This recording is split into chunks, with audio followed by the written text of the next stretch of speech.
అనుకోని ప్రమాదాలు, అనారోగ్య కారణాలతో వరుస మరణాలు ఆ గ్రామాన్ని వణికిస్తున్నాయి.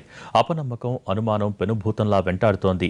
నిరక్షరాస్యులనే కాదు, విద్యావంతులు కూడా ఊరు వదిలి వెళ్లేలా చేస్తోంది. అటవీ ప్రాంతమో, గిరిజన గ్రామమో కాదు, నిజామాబాద్ జిల్లా కేంద్రానికి కోతవేటు దూరంలో ఉన్న త్రియాంబక్పేట్ గ్రామానిది ఈ విచిత్రమైన పరిస్థితి.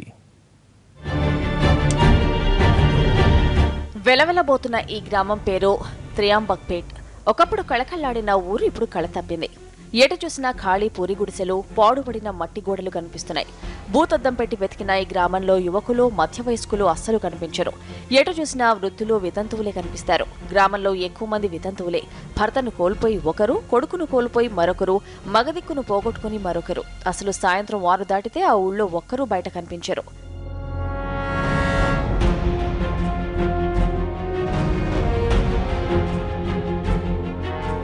త్రియాంబక్పేట్లో ఒకప్పుడు 80 ఇళ్లుండేవి. పచ్చని పొలాలతో పల్లె కళకళ్లాడేది. జాతీయ రహదారి రావడంతో ఆ గ్రామానికి మరింత కళ వచ్చింది. కానీ ప్రస్తుతం 20 ఇళ్లు కూడా లేవు. కొంతకాలంగా ఇక్కడ వరుస మరణాలు సంభవిస్తున్నాయి. ఎక్కువగా మగవారే చనిపోతున్నారు. నయం కాని వ్యాధులు, యాక్సిడెంట్లు, ఆత్మహత్యల కారణంగానే మరణాలు సంభవిస్తున్నాయి. ఊళ్ళో వితంతువుల సంఖ్య పెరుగుతోంది. గ్రామానికి వాస్తు దోషం ఉందని, అతీత శక్తి ఏదో వెంటాడుతోందనే మూఢనమ్మకం స్థానికులకు కంటి మీద కునుకు లేకుండా చేస్తోంది.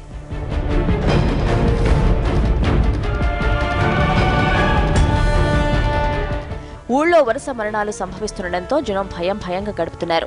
ఉన్న కొద్దిమంది యువకులకు పెళ్లిళ్లు కావడం లేదు. ఊరికి పిల్లనిచ్చేందుకు, తీసుకెళ్లేందుకు బయటి గ్రామాల వారు వణికిపోతున్నారు. అతీత శక్తి ఏదో పట్టి పీడిస్తోందని గ్రామస్తులు గట్టిగా నమ్ముతున్నారు. ఎలాంటంటే ఇప్పటికి ఒకప్పుడు 80 ఇండ్లు ఉండే ఈ రోజు 30 ఇండ్లు ఉన్నాయి. అందులోకి వెళ్ళి 30 ఇండ్లకి వెళ్ళి తీస్తే ఇప్పుడు 45 మంది అయినరు.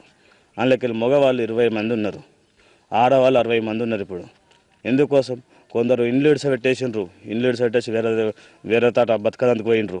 ఎందుకంటే ఈ ఊళ్ళో వాతావరణం మంచి లేదు, మేము ఇక్కడ ఉంటే బతకలేము అని భయపడి కూడా ఇక్కడ వెళ్ళిపోయినరు. సాయంత్రం 6 అయిందంటే బయటికి వెళ్ళాలంటే చాలా భయంగా ఉంటుంది. మేము సాయంత్రం 6 అయినాక ఎంత కష్టం పని వచ్చినా కానీ ఎక్కడికి వెళ్ళలేము. ఎందుకంటే భయం.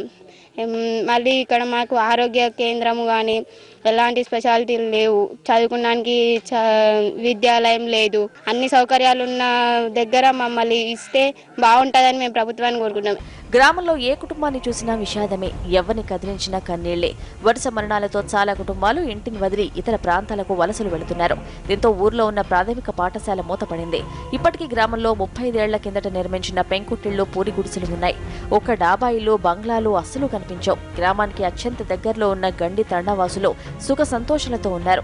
కాలానికి అనుగుణంగా తండాలో నివాసాలు అభివృద్ధి చెందుతున్నాయి. కానీ త్రియాంబక్పేట్లో మాత్రం ఇలాంటి పరిస్థితి లేదు. 6 నెలల్లో 3 నెలలనే 3-4 చనిపోయినరు. 90 ఇండ్లు ఉండే ఇక్కడ.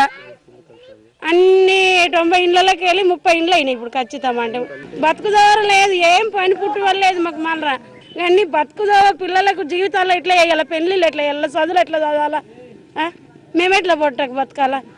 గ్రామం ఖాళీ అవుతున్న అధికారులు మాత్రం పట్టించుకోవడం లేదు. గ్రామస్తుల్లో భయాన్ని తరిమివేసి సమస్య మూలాల్ని కనుక్కునే ప్రయత్నం జరగడం లేదు.